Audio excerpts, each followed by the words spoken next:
Bueno, pues buenos días de nuevo a todos, deseando que el Señor siga bendiciendo esta reunión y el tiempo con la palabra. Primero, también saludar a los oyentes, a nuestros hermanos que, como bien se dijo al principio de la reunión, pues están en comunión espiritual, aunque no con presencia física. Y por supuesto, siempre les tenemos presentes a nuestros padres, nuestras madres, a las familias que habitualmente se han congregado por muchos años y que hoy, por las circunstancias que el mundo está viviendo, pues tienen que estar en sus casas. Pues a todos ellos un abrazo entrañable en Cristo Jesús. A nuestros hermanos, a nuestros compañeros en Galicia, en los diferentes lugares, Vigo, Pontevedra, Santiago, Ferrol, que también habitualmente se congregaban y se congregan en una manera diferente, también un entrañable abrazo, y por ende, y por supuesto, a todos aquellos que estén conectados, deseando que Dios pueda bendeciros con su palabra. Como hemos dicho, vamos a continuar con la doctrina de la Trinidad. Hoy será nuestro último sermón. Con la ayuda de Dios hemos podido alcanzar lo que hemos podido, sabiendo que la grandeza de la verdad que estamos presentando es, por supuesto, mucho más amplia de lo que cualquier persona, aún en la mejor versión teológica, pueda ofrecer. Pero nos esforzamos y tratamos de transmitir y trasladar a los diferentes corazones de la Iglesia, pues aquello que Dios primeramente nos ha enseñado y que con gusto también compartimos con otros. Estamos desarrollando semana a semana, los domingos a las 7 de la tarde, desde Radio Luz, lo que es la declaración de fe de nuestra Iglesia, la Iglesia bíblica, Reto a la Esperanza, de nuestra obra, ¿verdad?, donde ya muchos de nosotros vivimos y trabajamos por años, y tratando de incentivar y tratando de trasladar y transmitir aquellas verdades que en cierta manera definen el carácter doctrinal de nuestra Iglesia, nunca tratando de tener un espíritu sectario, ni tratando de obligar y convencer por medio de represalias intelectuales o teológicas, sino sencillamente tratando de compartir aquello en lo que nos definimos y, por supuesto, espero que todos aquellos que estamos aquí en Cristo Jesús compartamos. Entonces, como hemos dicho, el domingo anterior estuvimos hablando de esta doctrina, de este misterio, la Trinidad de Dios. Como hemos dicho, es un término que no aparece en la Escritura, pero sin embargo es una doctrina que sí aparece abundantemente. Es importante recordar siempre que es una revelación principal del Nuevo Testamento porque guarda una relación fundamental con la salvación, con el propósito redentor de Dios para con los hombres, en las funciones del Padre, del Hijo y del Espíritu Santo. Hemos dicho también que eso no quiere decir que estas tres personas no aparezcan en el Antiguo Testamento. No solamente aparecen constantemente, ya que no tendría razón, ¿no?, de pensar en esta manera cuando hablamos de la Biblia, que es la autorrevelación de Dios. Y por lo tanto, lo que tratamos de decir es que aún a veces apareciendo juntas, esta doctrina no sería clara sin el Nuevo Testamento. Y por lo tanto, acudir al Antiguo Testamento para poder explicar en una forma fehaciente la doctrina de la Trinidad sería un error, porque la doctrina de la Trinidad está en la propia declaración y revelación progresiva de la palabra de Dios. Entonces, en este sentido, hemos podido ver que el Nuevo Testamento es posiblemente aquel que aclara y que revela, y como hemos dicho, la Trinidad es la gran revelación del Nuevo Testamento. Amén. Por otro lado, hemos podido ver que es una doctrina inexplicable. O sea, es una doctrina que la razón no puede expresarla en una manera perfecta porque la razón del hombre no alcanza la naturaleza de Dios. Y por lo tanto, aquel que es único en su naturaleza no puede ser explicado por aquellos que realmente son el resultado de su creación. Pero a la vez, el Espíritu Santo que mora en nuestros corazones, el Padre con su gracia y la propia inspiración escritural nos enseñan de Dios aquello que Dios, por su misericordia y gracia, nos da a conocer. Y es todo aquello necesario y suficiente en cuanto a su persona. O sea, todo lo que podemos y debemos saber de Dios está en su palabra. Porque la palabra es la revelación de Dios. Y en esta manera es suficiente. ¿Qué queremos decir con esto? Que el hombre tiene que ser respetuoso, temeroso y no tiene que tener un atrevimiento mental para pasar la raya y después exponer argumentos explicativos que entran en conflicto con la propia comprensión de los creyentes. Esto es lo que estamos tratando de decir. Pero por otro lado, es muy importante que cada creyente sea muy responsable en su relación con las Escrituras. Cuando las personas no han tomado en serio las Escrituras a lo largo de su vida, llegan a formar caracteres poco respetuosos con Dios, con la Iglesia y con sus hermanos. Son personas que se caracterizan por la falta de respeto, porque no tienen entendimiento escritural, porque tampoco lo han buscado ni lo han procurado. Entonces, en este sentido hay una responsabilidad en la vida de cada uno de nosotros. Pero por otro lado, aún la mejor intención por nuestra parte de entender la Escritura tiene que ir acompañada por la propia acción explicativa del Espíritu Santo. Y esto es difícil. Es difícil llegar a tener un equilibrio y un balance entre lo que realmente tú comprendes y lo que estás comprendiendo bajo la luz del Espíritu Santo. A veces las personas se atreven a explicar la teología porque creen haber comprendido ciertos contextos. Son el otro extremo de aquellos que no les importa mucho la Biblia. Pero se dan cuenta que cuando se meten por los caminos de la teología, la razón encuentra obstáculos. Entonces, en la propia razón que tiene obstáculos, la explicación es torpe. Y ahí es donde son piedras que son insalvables. Pero cuando nosotros podemos actuar dependiendo únicamente de esa luz progresiva que Dios en su gracia nos da por medio del Espíritu Santo, nosotros vamos creciendo y avanzando en estatura y en gracia para con Dios y para con los hombres. Crecemos, maduramos. Y esto es algo que está al alcance de cualquier hijo de Dios. Si una persona no sabe más, es porque no quiere saber más. Es porque ha parado su vida y sencillamente no tiene intenciones de crecer y de madurar con el Señor.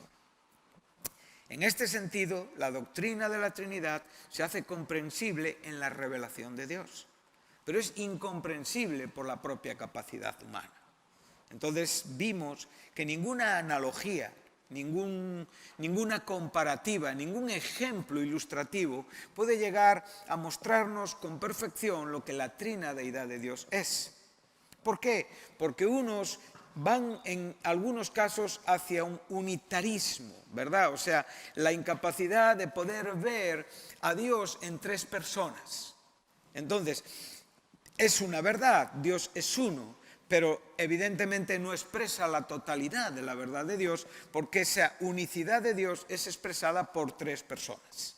Entonces, cuando nosotros caemos de este lado, claro, nuestro corazón busca ejemplos, pero como he dicho, ningún ejemplo es suficiente para hablarnos del Dios incomprensible e incomparable, único en su naturaleza y existencia. Entonces, estamos diciendo, Dios es uno, ¿sí? Pero a la vez se revela en tres personas. El Padre es Dios, el Hijo es Dios, el Espíritu Santo es Dios. Pero a su vez, el Padre no es el Hijo no es el Padre, el Espíritu Santo no es el Hijo, no es el Padre, como tampoco el Padre es el Espíritu Santo y el Hijo. Son personas claramente diferenciadas en la eternidad. No son el producto de la creación de Dios. Existían en la eternidad anterior. Y en esta manera decidieron, por medio del consejo eterno, del decreto eterno de Dios, revelarse a los hombres. Cuando nosotros hablamos de los decretos eternos de Dios, estamos hablando de unas relaciones interpersonales entre las tres personas de la Trinidad de Dios, cuando nada existía. Y por lo tanto Dios determinó. Y estos verbos los manejan muy bien los griegos, el idioma griego en el Nuevo Testamento. Dios es el único que tiene una pronosis, o sea, un conocimiento antes, y es el único que puede ver y señalar las cosas, o sea, proorizo. Orizo es el verbo griego para señalar, pero Dios tiene la capacidad de señalar antes de que algo exista y suceda.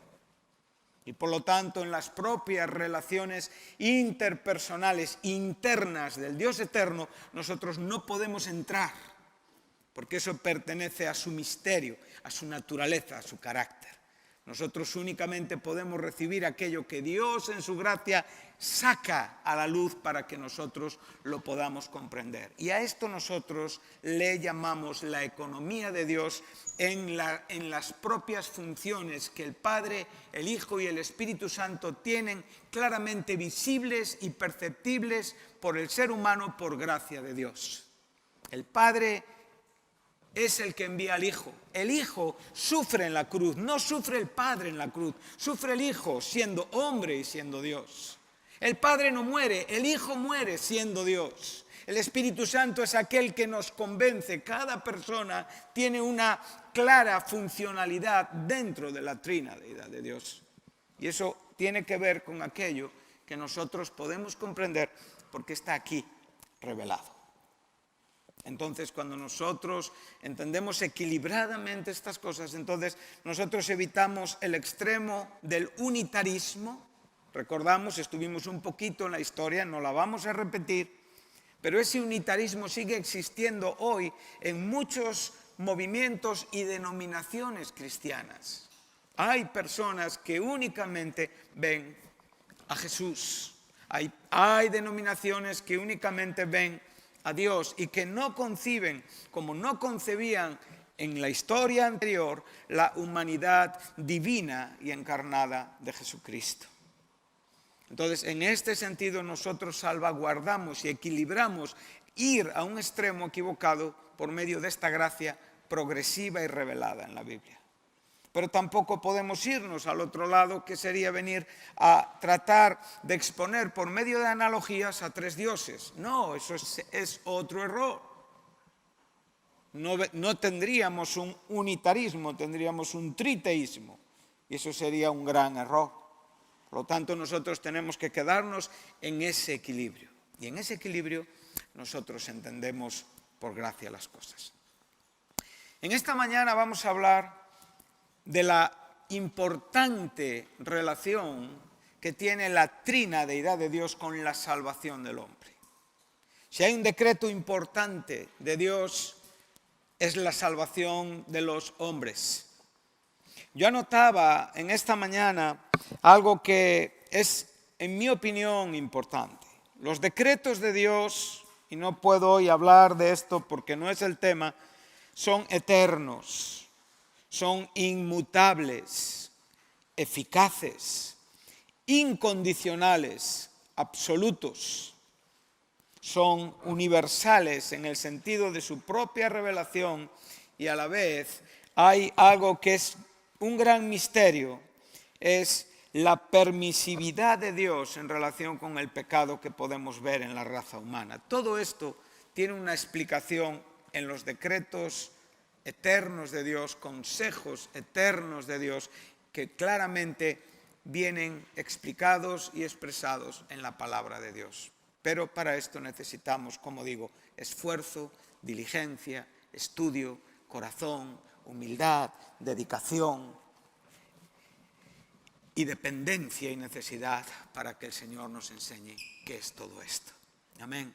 ¿Cómo podríamos, por un momento, si estuviéramos en el lado de los hermanos de José, conscientes, culpables, con un corazón que les pesaba por la maldad exhibida hacia su hermano, la cual existía y había sido una realidad. ¿Cómo ellos podían comprender que José les decía, no os preocupéis, porque realmente Dios es el que estuvo detrás de todo lo que hicisteis?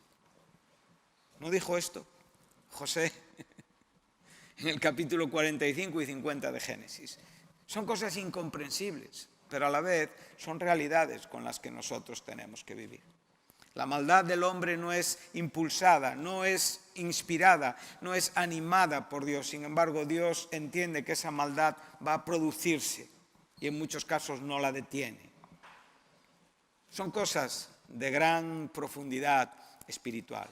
Por eso, la salvación de Dios, posiblemente en los decretos de Dios, es, si cabe, lo más importante, porque es la corona que da sentido a todo, desde la propia creación hasta el propio estado eterno de las cosas, que sin la salvación sería imposible que ningún hombre de la raza humana podría experimentar o vivir. Entonces podríamos decir, sin ningún temor, convencidos, afirmando que la trina deidad de Dios en su propia revelación guarda una relación fundamental e importante con la salvación de los hombres, con el propósito redentor de Dios. Jesús dijo en el capítulo 17 de Juan, en el versículo 3, el Dios hecho hombre, el Dios con una presencia física, al fin de su ministerio en el huerto de Getsemaní, en su oración sacerdotal dijo las siguientes palabras: y esta es la vida eterna. Y esta es la vida eterna, la salvación de los hombres, la eternidad salvífica de los pecadores. ¿Qué es la vida eterna? Que te conozcan, que sepan entender y distinguir quién eres tú. Y ahora está dirigiéndose al Padre, a ti, Padre, el único Dios verdadero. Cuando nosotros vemos cómo comienza esta oración, Él se dirige a Dios como el Padre, en la relación inigualable, en la relación irrepetible del Dios Padre con el Dios Hijo. O sea, la relación que el Padre y el Hijo tienen, nunca ningún ser creado la tendrá, porque ellos tenían esta relación en la propia eternidad. Y entonces, por lo tanto, lo que aquí ya estamos viendo es la trina deidad de Dios. No se nos está hablando de un único Dios que no se nos presenta en la figura del Padre o de otra persona. Se nos habla del único Dios, lo cual respeta doctrinalmente un principio innegociable. En el momento en el que alguien piensa que Dios puede dividirse en existencia, estamos destruyendo por completo los principios fundamentales de la deidad en la palabra.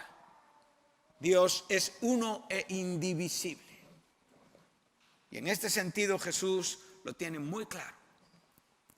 Él se dirige: Padre, he terminado la obra que tú me encargaste.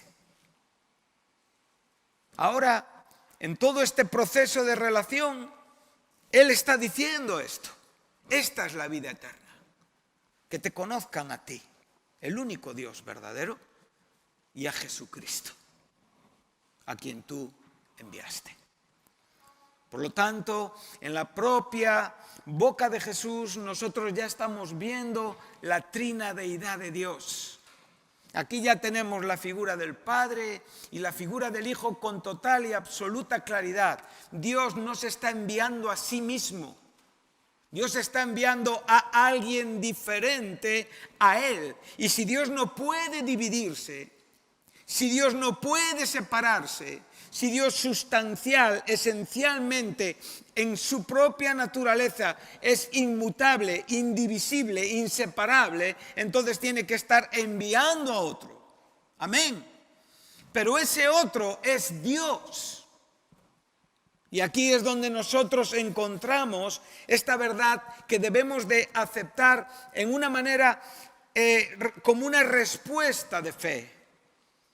Si Dios se envía a sí mismo, entonces la Trinidad no tiene sentido. Pero si Dios está enviando a alguien como Él, pero a otro, por ejemplo, cuando Jesucristo nos enseña en los capítulos 14, 15 y 16 del Evangelio de Juan, Él habla de que el Padre enviará a otro como Cristo. Pero ese otro es alguien diferente.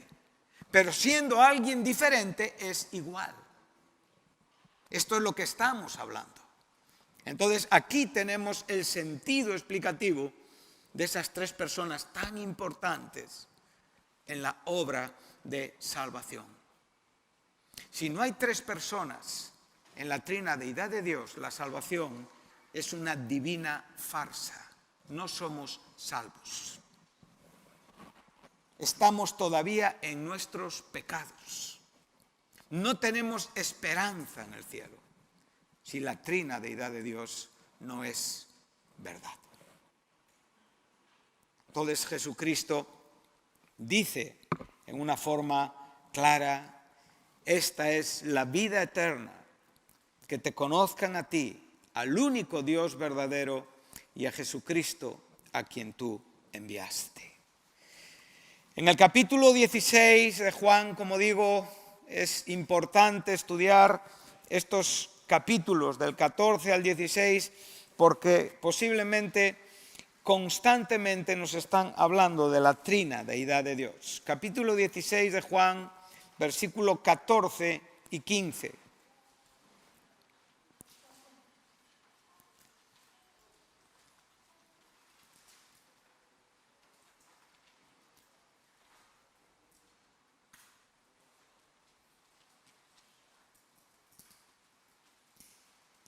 Dice así: Cristo está hablando del Espíritu Santo y Él ahora está diciendo estas palabras: Él me glorificará.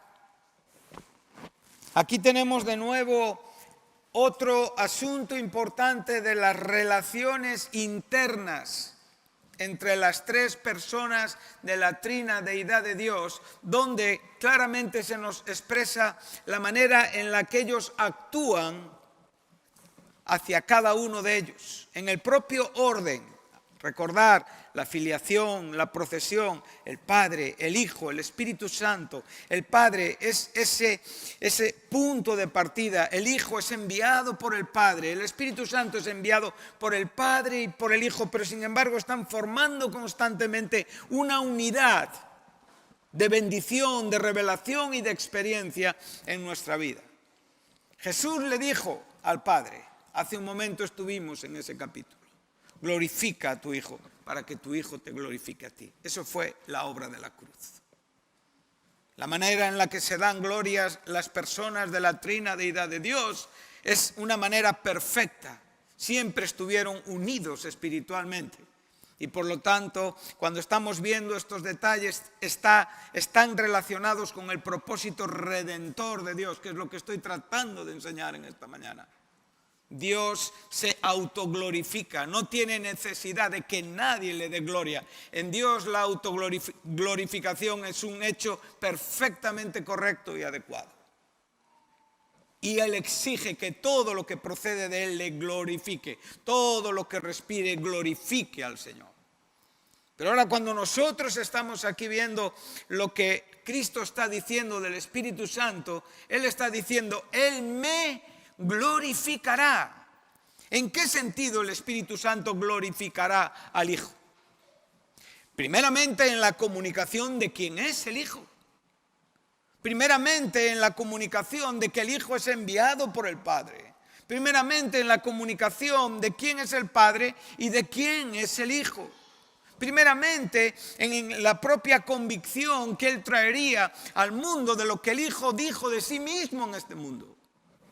Cuando Él declara en el capítulo 16, en el verso 7, dice: y cuando Él venga convencerá al mundo de pecado, de justicia y de juicio. De pecado por cuanto no creen en mí, de justicia por cuanto voy al Padre, y de juicio por cuanto el príncipe de este mundo es echado fuera. Ese convencimiento, nuestra mente casi siempre va hacia nosotros. Pero el primer convencimiento fue a los pies de la cruz, en el momento histórico donde los judíos contemplaron quién era aquel que crucificaron. Y fue el Espíritu Santo quien les convenció de pecado cuando Pedro recordó a quién habían crucificado. Y en el momento que el Espíritu Santo les convenció de pecado, dice claramente que sus corazones fueron golpeados como con un hacha, como con un puñal, que les rasgó de arriba abajo. Ellos no tenían ningún sentimiento de culpabilidad. Dios compungió sus corazones. El Espíritu Santo compungió sus corazones. Por eso nadie puede autohacer una obra de Dios en su vida. Solo Dios puede hacer la obra en ti y en mí. Solo Dios puede convencer a un pecador. Solo Dios puede traerte a un arrepentimiento. Solo Dios puede abrir tus ojos a su verdad. Y ahí es donde realmente el Espíritu Santo convence a estos hombres y les señala al que días antes, ¿sí? 50 días antes habían crucificado en Pascua. Ese fue el primer convencimiento de pecado, de justicia y de juicio. Supieron que habían crucificado a aquel que era Dios, aquel que era el Señor. Y el peso de la culpa fue insoportable para ellos. Por eso hay tantas personas en la iglesia que están indiferentes a la palabra. No les pesa nada. ¿Por qué? Porque el Espíritu Santo no les está hablando nada. Todo lo filtran a través de su mente, de su ánimo, de su estado de ánimo, de si estoy contento, si estoy enfadado, si me parece bien. Hermano, tenemos que estar abiertos a la obra de Dios.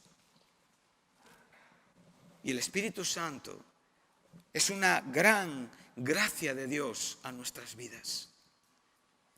Entonces, cuando Él está diciendo, Él me glorificará, está diciendo que el Espíritu Santo en todo momento va a concordar con aquello que Cristo dijo de Él mismo, como el Padre concordó con aquello que el Padre dijo del Hijo, y todo lo que el Hijo hizo fue en una absoluta y perfecta consonancia con el Padre. Esta es la trina deidad de Dios. Esto es glorioso. Esto llena nuestro corazón. Si nuestras mentes estuvieran constantemente enfocadas en estas verdades, nuestros lugares en la iglesia estarían exaltando constantemente una vida espiritual que manifestaría la vida constante de nuestro corazón. Pero como estas verdades no están golpeando constantemente nuestra mente y nuestro corazón, nosotros podemos estar escuchando un sermón como ver un partido de fútbol. Es exactamente lo mismo. Nada está pasando en nuestra vida. Nada nos está descomponiendo dentro. Nada nos está excitando dentro. El Espíritu Santo, una de sus acciones es excitar tu corazón. Es el mismo Espíritu Santo que excitó toda la creación de Dios, cual ave excitando su niñada, el águila con sus aguiluchos. Tú puedes mantener una postura absolutamente indiferente a Dios, pero porque el Espíritu Santo no está llenando tu vida de su verdad. Y cuando la verdad de Dios viene a nuestros corazones, nuestros rostros van al suelo. Nuestras rodillas caen, como cayeron todas las rodillas de todos los santos de la historia. Tu vida cambia, tus pensamientos cambian, tus objetivos cambian, tus ideas cambian, tu propósito en la vida cambia. Ya entiendes que el mundo es una miseria, que no hay nada en el mundo para ti y que lo único que importa es Jesucristo. Tengas 20, tengas 30, tengas 15, tengas 70, tengas 80 años. Esta es la verdad de Dios. Dios no quiere compartir nada en tu vida con nadie. Él quiere ser tu Dios. Él quiere ser tu Señor. Y eso solo puede ser entendido por el Espíritu Santo. No por muchos libros que tú leas, por mucho internet que tú visites, por muchas historias que te cuenten y por mucho. Nunca alcanzarás nada. Porque o lo vives personalmente o nunca tendrás nada. Amén. Esto es lo que estamos hablando. Entonces la trina deidad de Dios empieza a adquirir ante nuestros ojos una potencia espiritual. Viene y golpea mi mente, golpea mi corazón. Está glorificando a Jesús, el Espíritu Santo. Y glorifica a Jesús, ¿por qué? Claro, el versículo lo sabemos de memoria. Pero eso no significa que estemos entendiendo todo lo que aquí se nos está enseñando. La Biblia no son matemáticas. Él me glorifica porque toma de lo mío y os lo hará saber. Y entendemos que este verbo, aún aquí en futuro, no solamente está quedándose a los pies de la cruz, como digo, que fue un suceso que 50 días después ya sucedió en una manera grandiosa el Evangelio, se extendió, las conversiones fueron por miles, por la propia predicación, pero no estamos hablando de todo eso, sino que el Espíritu Santo es aquel que mantiene intactas y claras todas las promesas de Jesús hasta el día de tu redención final, como se nos dijo hoy, creyendo, Filipenses 1:6, que aquel que comenzó en vosotros la buena obra la perfeccionará hasta el día de Jesucristo, donde serás presentado anencletos, irreprensible, sin culpa, sin mancha, sin suciedad, justo, perfecto y santo. Esa es la obra de la cruz. Amén. Entonces, hasta ese día el Espíritu Santo mantendrá expectativa en tu corazón. Entonces, no podemos encontrar disculpas para no ser calientes espiritualmente, para buscar justificaciones de si me duele aquí, si es que resulta que estoy preocupado por mi padre, por mi madre, por mi tío, por mi abuela. No, por favor, esos son justificaciones que no tienen sentido ni están a la altura de la verdad de Dios. Podemos estar perfectamente preocupados, pero podemos estar gozosos, expectantes y creciendo espiritualmente en Cristo. El cristiano es cristiano porque la obra de redención le pone en un estado que la Biblia llama en Cristo. Y por esto eres cristiano, por gracia, mediante fe. Pero el cristiano es espiritual porque el Espíritu Santo tiene una actividad constante en su vida. Esto es lo que diferencia a un cristiano espiritual de un cristiano que sencillamente es creyente. Y poco más. Estas cosas están ahí para entenderlas, hermanos. Para que realmente extraigamos todo el contenido, todo el poder de lo que aquí se nos está enseñando. El Espíritu Santo dice, Él toma de lo mío. Tú no tienes una mano para tomar de Jesús, si no es el Espíritu Santo. El Espíritu Santo es el único que puede entrar en la intimidad divina.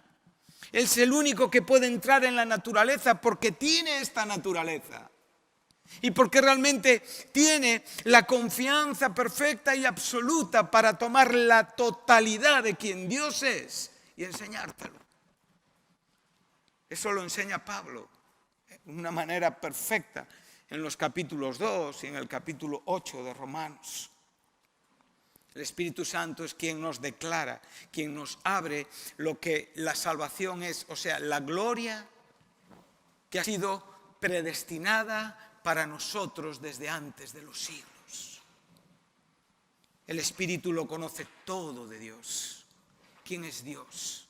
¿Quién es el Hijo? Y te lo enseña. Y cuando tú empiezas a aprender estas cosas,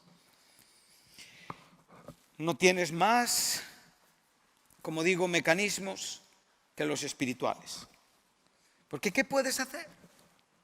¿Cómo puedes entrar tú en la naturaleza de Dios? ¿Cómo puedes tú extraer de la naturaleza de Dios para tu propio conocimiento? ¿Cómo puedes tú entrar al lugar santísimo para tener comunión con Dios si no es a través de las benditas personas de la trina deidad de Dios? Has sido salvo por la fe en Jesucristo, pero hoy sigues teniendo comunión con Dios por la fe en Jesucristo. Y seguirá siendo una verdad constante en nuestra vida. Amén. Y es el Espíritu quien nos da acceso a la comunión con el Hijo para que el Hijo nos dé acceso a la comunión con el Padre. ¿Ves qué importante es la Trinidad de Dios? Entonces yo no puedo entrar ahí. ¿Qué puedo hacer? ¿Qué podemos hacer? Orar. Es todo lo que yo puedo hacer. Mi corazón entra en la intimidad con el Padre a través de la obra del Espíritu Santo que me lleva al Hijo y el Hijo me lleva al Padre. Y esto es constante en mi vida. Estoy comprendiendo la Trinidad desde mi experiencia. Y mi experiencia me lleva a la Escritura y la Escritura se abre ante mis ojos. Y empiezo a ver que todo tiene sentido. Y empiezo a ser feliz. Empiezo a entender que hay una esperanza tan gloriosa. Pero claro, esa esperanza gloriosa se va a transformar en mi testimonio en la iglesia. Voy a ser un hombre, una mujer diferente. Preocupado, entendido, sensible, respetuoso, amoroso, edificante. Una persona que la gente quiere estar a su lado. Porque está con Dios. Qué bonito, ¿verdad? Podemos ver la grandeza de la verdad y la podemos traer aquí, donde nosotros estamos. Porque si no, ¿de qué? ¿Llenar la mente de teología sin vida? No tiene ningún sentido. Dios nunca se propuso esto. Dios quiere que le conozcamos. Que seas amigo de Él. Que puedas dirigirte a Él como un Padre, como tu Dios, como tu Señor. Que le ames con un amor infinitamente superior al que puedes amar a tus padres, a tus hijos. Y como le amas a Él con ese amor infinitamente superior, el amor que procede de ti es un amor también infinitamente superior. Has puesto el orden de prioridades en una manera correcta en tu vida. Y eres feliz, muy feliz. ¿Quién quiere ser feliz? Amén. Pues la mayor felicidad es conocer al Señor y ser conocido por Él. Serás muy feliz. Dice, tomará de lo mío. Me encanta esta expresión. Ese verbo que nos indica que Él entra, que entra ahí con su mano y os lo hará saber. Vemos que Jesús no está diciendo, no os preocupéis, que Pedro os va a aclarar todas las cosas. No les está diciendo, no os preocupéis, que después de que se arrepienta por negarme, Él va a aclararos todas las cosas. No. Él está diciendo, el Espíritu Santo usará a Pedro para aclararme todas las cosas. Para aclarar todas las cosas.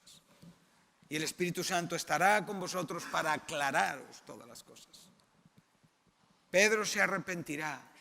Yo intercederé por Pedro y Pedro volverá y evidentemente consolará, confortará el corazón de sus hermanos.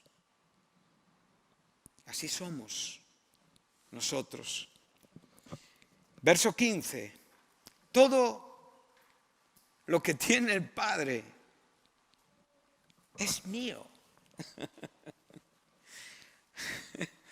No está diciendo lo que tiene el Padre me lo dio. ¿Cuántas veces Jesús dijo, el Padre me lo dio? ¿Sí? No tenía problema Jesús mostrándonos su dependencia, su sujeción, su sumisión. Esto es importante.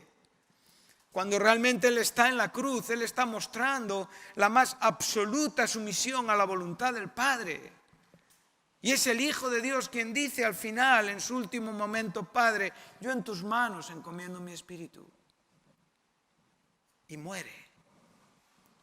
Pero sabemos que el Espíritu Santo se encargó de actuar y de resucitar al Hijo de Dios. Aun cuando el propio Hijo tenía la vida en sí mismo para autorresucitar. Es maravilloso. Entonces, dice el apóstol Pablo en Gálatas 4:4, y llegado el tiempo, ¿qué tiempo? Un tiempo físico en esta tierra. Estamos hablando de un cronos, de un tiempo específico. No hablamos de un kairos, ese tiempo espiritual que tiene que ver con un poquito más de amplitud significativa. Estamos hablando de un día señalado, una fecha señalada, una hora señalada y un minuto señalado. Dice que Dios envió a su Hijo. Y aquí claramente el Padre y el Hijo. Uno tiene una figura prominente y el otro tiene una figura sujeta, pero nunca en inferioridad.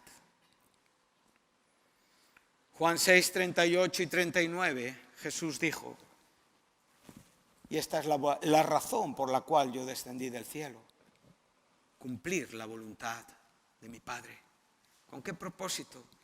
Para que todo aquel que el Padre me envíe venga a mí y yo no le eche fuera. Precioso. Y ya hemos citado Juan 16, 7. El Espíritu Santo convencerá al mundo de pecado, de justicia y de juicio. Entonces, ¿qué estamos viendo?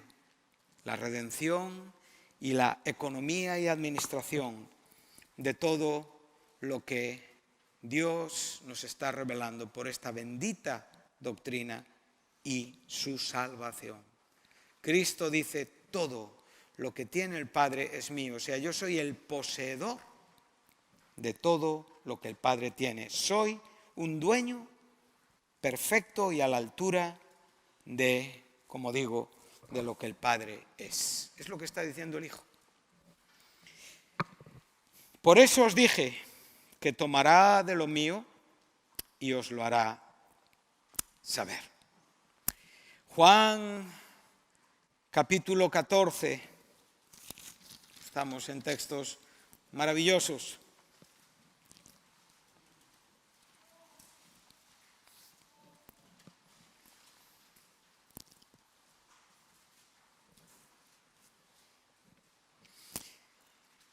Versículo 23.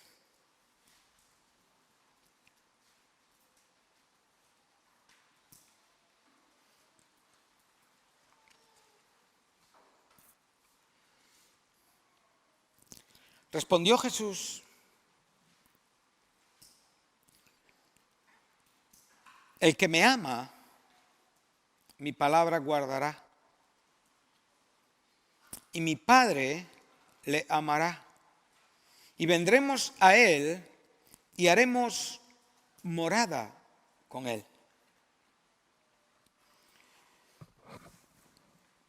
Observa que tenemos otra vez la trinidad de Dios con total y absoluta claridad. Cristo está diciendo, el que a mí me ama, como consecuencia de ese amor que es el fruto inequívoco de la revelación de Dios, mi palabra, o sea, los propios dichos de Jesucristo, en lo que Él estaba hablando a sus discípulos en estos momentos y por supuesto en lo que aquí nos quedó registrado a nosotros. Todo aquel que me ama manifiesta una acción milagrosa y es que guarda la palabra. Muchas personas se esfuerzan. Son como esos profetas de Baal, esos 450 profetas de Baal que están constantemente dándose latigazos para ver obrar a Dios. No tienen confianza en Dios. Un solo hombre les desafió, pero un solo hombre que conocía a Jesucristo. Un solo hombre que conocía a Dios. Y un solo hombre que mandó caer fuego del cielo y el sacrificio fue consumido. Eso es lo que significa y representa guardar la palabra de Dios. Serás un hombre que exhibirás una vida espiritual fundamentada en el poder del Espíritu Santo. Muchas veces nosotros, como digo, estamos tratando de batallar. No soy capaz. ¿Cómo puedo estudiar la Biblia? ¿Por dónde puedo empezar? ¿Cuál es el mejor comentario que puedo comprar? Dime, ¿qué Biblia? ¿Compro esta Biblia, la otra? ¿Compro tal libro? ¿Cuál libro? Mira, está muy bien todo esto, pero si esto está sustituyendo a que tú milagrosamente guardes su palabra, no obtendrás nada. Todo esto tiene que ser un añadido, sencillamente algo que te ayuda. Pero no puedes empezar por tus propias posibilidades. Muchas personas se desalientan en sus propias posibilidades y en 20 años no avanzan nada porque no han encontrado el hilo conductor de la Escritura. Se justifican con sus pocos estudios, con sus pocas posibilidades intelectuales y están contradiciendo a Dios con su pensamiento. Están diciéndole a Dios, tú no puedes hacer más en mí. Cuando la gente vio a Pedro y a Juan, vieron que eran gente del vulgo. No eran personas formadas en las sinagogas de la doctrina farisaica de Jerusalén. Eran aldeanos, provincianos que venían del norte, de donde nada bueno nunca salió. Entonces, en este sentido, tú no puedes estar pensando que no puedes avanzar. Pero como digo, tan malo es esto como tratar de hacer la obra con tus propias posibilidades, con tus propios recursos. Dios te está diciendo que tus recursos los fundamentes, los rindas y los lleves a un sacrificio espiritual, como enseña Pablo en Romanos 12. El sacrificio vivo, razonable de nuestra vida. Pero esto no es fácil, hermano. No es fácil, es un milagro. Un milagro no es fácil. Un milagro se caracteriza porque es imposible. Y si Dios no lo hace, no lo puede hacer nadie. ¿Quieres saber qué es guardar su palabra? Ponte de rodillas delante de Dios. Un día y otro día. Y abre la Biblia después. Y dile que el Señor te instruya, te revele, te muestre la importancia de lo que significa guardar su palabra. Entonces podrás comprender la naturaleza trina de Dios. Podrás saber quién es el Hijo y quién es el Padre. Distinguirlos y el Espíritu Santo, distinguirlos, pero a la vez verles como un único Dios.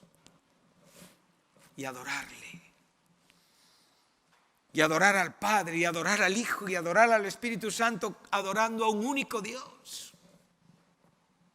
Qué bueno, ¿verdad? Sí. No tengas más disculpas, hombre.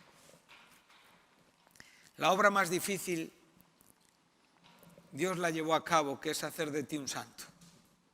Cuando eras un miserable pecador, infeliz y merecedor del infierno. Si el que ha sido capaz de transformarte, ¿tú crees que no te va a enseñar su palabra? Pero soy yo quien estorbo a esto, porque en el fondo creo en mis propias posibilidades. Y cuando fracaso en mis propias posibilidades, me desanimo, me frustro y tengo esos días donde realmente no quiero ni ser cristiano casi. Y empiezo a tomar un rumbo tan despistado, tan desorientado. Satanás ve mi debilidad, influye y empieza a traer incredulidad a mi propio corazón. Está agotando, debilitando la fe. Sencillamente porque todavía no me he cansado de mí mismo. Cuanto antes te canses de ti y sepas comprender lo que es aborrecerte, antes empezarás a saber quién es Dios en tu propia vida. Nunca se es tan joven para comprender esto. Cuanto antes lo entiendas, antes madurarás, crecerás y entenderás quién es Dios. Pero el hombre no tiene mecanismos para aborrecerse. El hombre siempre quiere confiar en sus posibilidades. Y el Señor te dice, no las quiero. Yo soy suficiente. Esta es la gran diferencia aquí en esta mañana entre unos y otros. Sencillamente. Tú tienes que saber dónde estás. Tienes que saber identificar tu momento, porque nada hay más importante en la vida que esto. Y una vez que identifiques tu momento, identificarás tu necesidad. Y cuando identifiques tu necesidad, entonces entrarás en un clamor y en un pedir a Dios aquello que es conveniente, correcto, adecuado y conforme a la voluntad de Dios para tu vida. Al corazón contrito y humillado no lo desprecia Dios. Nunca desprecia un corazón contrito y humillado. Por eso el Hijo dijo esto. Todo el que viene a mí, yo no lo echo fuera, porque el Padre lo trae. Guarda su palabra. Aprende a saber qué es esto.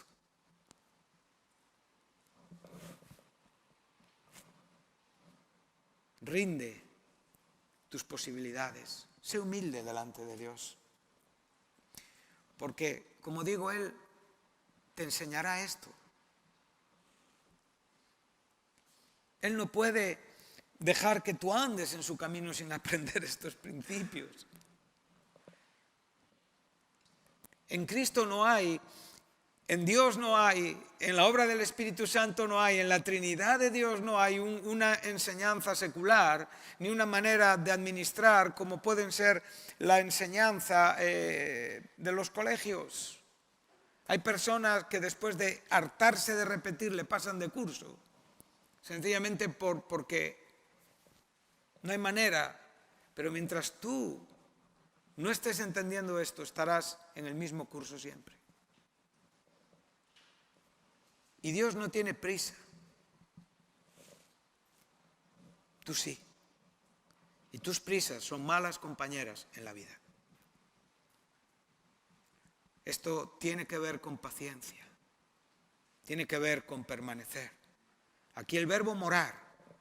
Fíjate que cuando Pablo nos enseña acerca de que estamos en Cristo, está dándonos una ubicación, un lugar donde nosotros estamos. Una base para principiar. Pero cuando Jesús, aquí está diciendo morar, está diciendo permanecer para siempre. O sea, llegar a un lugar donde tú no estabas antes para quedarte para siempre. Y esto es la relación recíproca que el Espíritu Santo en nuestros corazones viene a quedarse. Viene a quedarse. Y nuestras relaciones con Él serán eternas. En este momento, en este cuerpo. Finito. Pero en la eternidad se relacionará con nosotros en nuestros cuerpos glorificados. En la misma manera, nosotros con el Señor. Hemos llegado para quedarnos. Amén. A veces, cuando alguien nos visita, somos muy amables, ¿verdad? Ponemos buena cara, qué bien que has llegado, pero cuando lleva 1 hora, 2, 3 horas, 4 horas, cuando ves que llega la hora de dormir, le dices, ¿te vas a quedar a dormir? A veces le preguntamos por si se va a marchar, ¿verdad? Pero esto no sucede con nuestra relación con la Trinidad de Dios.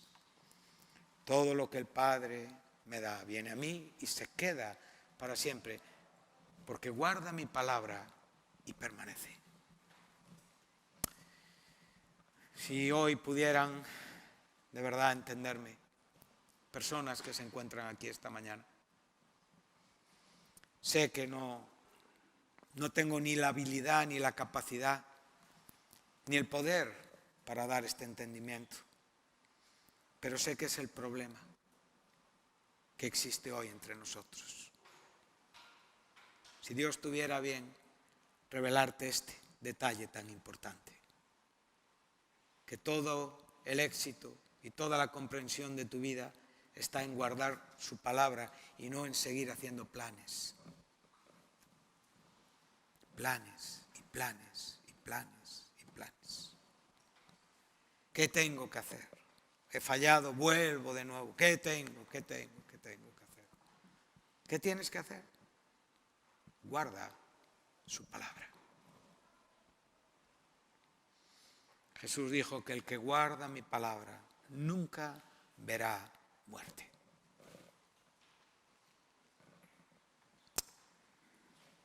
Es profundo, pero a la vez es la gracia que nos revela sencillamente lo que podemos entender. Pero tenemos ganas, tenemos deseos, estamos tomando en serio a Dios. queremos comprender, como digo, una verdad tan gloriosa. Charles Spurgeon, gran predicador del siglo XVII, creo. A veces tengo un poquito de dificultad con los siglos porque pienso en el año y cuando tú estás hablando de 1700 estás hablando del siglo XVI, ¿no? No, del siglo XVIII estás hablando. O sea, 1750 es final del siglo XVIII. Y a veces me lío yo un poco con los siglos y con los años. Pero él presentó un sermón usando las palabras de otro predicador. Qué bueno es esto, ¿verdad? Cuando a veces humildemente aceptamos que personas han influenciado en nuestra vida y nos han enseñado verdades bíblicas, pero siempre queremos tener ese protagonismo como ese punto de partida. Qué malo es decir, gracias Señor por esa persona que tanto me bendijo. Qué vergüenza declararlo en la iglesia. Si me oyen otros, van a pensar que yo soy alguien que estoy tratando de agradar a las personas. Todas estas cosas desgarran y desconectan los principios de la comunión con Dios y no nos hacen buenos, nos hacen malos. Amén. Él usó las palabras de otro gran predicador y el título del sermón era Miel en la boca. Sencillo. Y él citó el versículo que hemos presentado antes, en Juan 16:15, y cuando él terminó de presentar, no volváis ahí, ya estamos en Juan 14, no volváis ahí.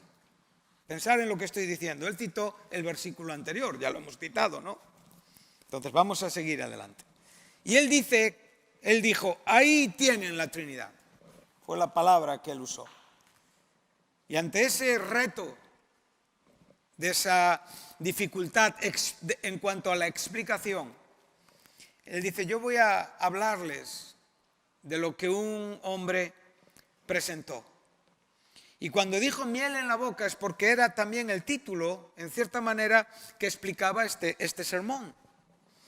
Y él habló de la miel, desde el proceso de la flor, el panal y la boca.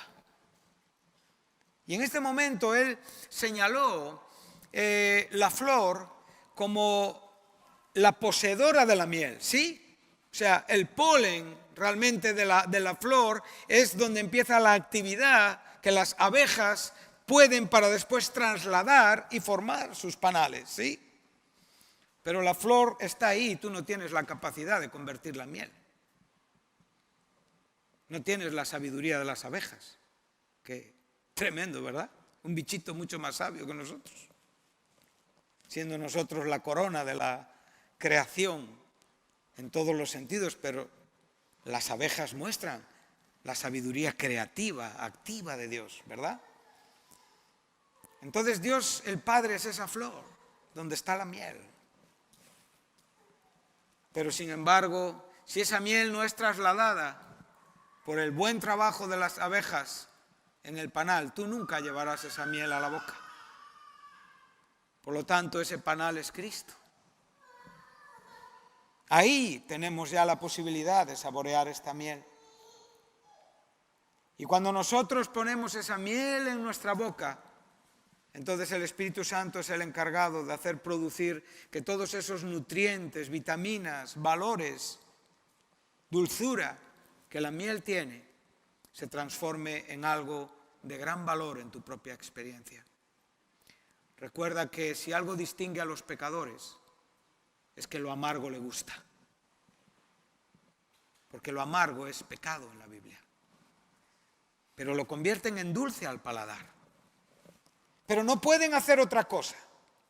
Porque no tienen la capacidad de saber qué es la miel. Ellos están condenados, si no hay una intervención divina, a seguir saboreando lo amargo y darlo por bueno. No pueden cambiar ese criterio en cuanto a lo que son sus papilas gustativas espiritualmente hablando. Pero cuando el Señor, por la gracia, le pone la miel de la salvación en su boca, entonces ellos llegan a comprender cuán amargo es el pecado, en contraste con la bondad de Dios. Y es por eso que cuando ya tenemos este conocimiento, entonces ya podemos actuar en una forma, como digo, responsable. Isaías 5:20 nos enseña que si había un error en el pueblo judío, era que llamaban a lo dulce amargo y a lo amargo dulce. Nosotros no podemos tener esta disasociación en nuestra mente. Nosotros vivimos constantemente con lo dulce en nuestra boca, porque somos santos. Y entonces podemos contemplar ante esa gracia y ver a Dios con su bondad y misericordia que nos otorgó la posibilidad de comer del panal de su miel, que es Jesucristo. Y podemos dar gracias al Espíritu Santo, porque nos enseña a seguir comiendo, a cómo comer y a poder habilitar todos los beneficios saludables de la miel. Tú vives agradecido en esta manera, hermano. Estás agradecido a Dios hoy por la miel que hay en tu boca,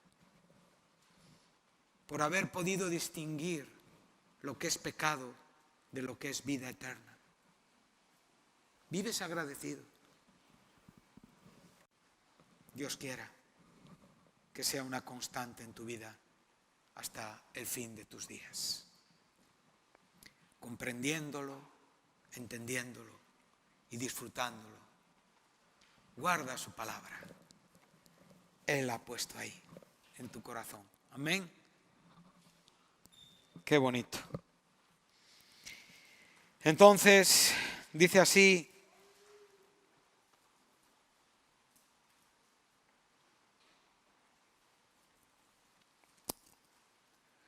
y dice, y como consecuencia, el mismo amor, el propio Padre le dará. El Padre le amará. Y, ¿qué dice? Vendremos. ¿Cuántos vienen?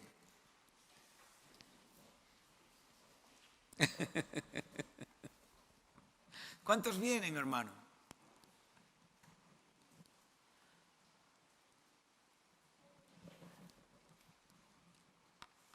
Es importante, ¿no? Jesús está con total claridad enseñando de nuevo la Trinidad, ¿no? Vendremos, dos, mínimo, es un plural. A partir de dos, ya entenderíamos este verbo, este pronombre en su forma plural, ¿no? Es la segunda persona del plural. Vendremos. En el contexto, entendemos, Cristo está hablando del Padre y de Él, ¿sí? Nos llega, no tenemos que ir más allá. Pero en el contexto ampliado, también se nos está hablando del Espíritu Santo, que tomará de Cristo y nos lo hará saber, que vendrá a establecerse, que será el paracleto definitivo, o sea, el segundo paracleto después de Jesús. Jesús es un paracleto, es un abogado. No podemos llegar a este texto en este momento, ¿no? Pero claramente dice que tenemos a Jesucristo como nuestro abogado. Y es abogado no solamente por nuestros pecados, sino por los pecados de todo el mundo, porque Él fue hecho propiciación a nuestro favor. Entonces podemos ver que quien realmente mora en mi corazón es Dios. Es Dios. Y que en ese Dios que mora en mi corazón, ahí están esas tres personas, el Padre, el Hijo y el Espíritu Santo. Y cuando yo digo, Dios está en mi corazón, ¿digo verdad o digo mentira? Digo verdad. Y cuando digo, Cristo vive en mi corazón, ¿digo verdad o digo mentira? Y cuando digo, el Espíritu Santo vive en mi corazón, ¿digo verdad o digo mentira? Soy un templo del Espíritu Santo.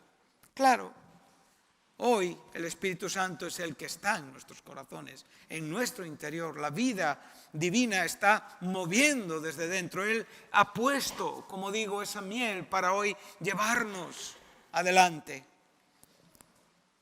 Pero quien vive en mi corazón es la totalidad de Dios. Y esto es lo que tenemos que entender. No te duermas, hermano. No te canses de oír estas verdades. Ámalas. y crece en el Señor. Amén.